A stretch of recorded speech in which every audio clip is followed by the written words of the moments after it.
Hello, good morning. So आज आहे Sunday. So दिवसाची सुरुवात थोडीशी आरामात आहे.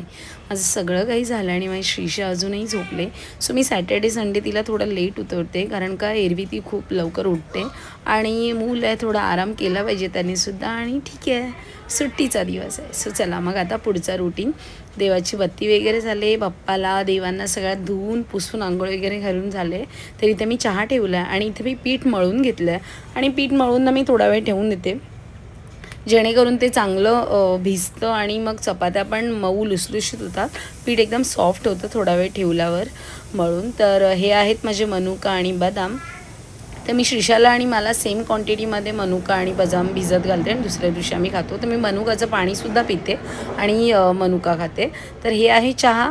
आणि चहासाठी ना माझी एक टीप आहे, की चहा आपला पूर्ण उकळून झाल्यानंतर त्याच्यावर आलं घातलं ना, तर आल्याचा स्वाद खूप छान येतो आणि चहासुद्धा मस्त लागतो.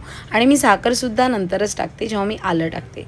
तर आज माझा मूड झाला चहा आणि पोहे खाण्याचा आणि दुपारच्या जेवणात होती बटाट्याचे काप, त्यानंतर माझं सॅलड, लसूण चटणी आणि चपाती. अशा प्रकारे होता संडेचा मेनू. सो चलो बाय.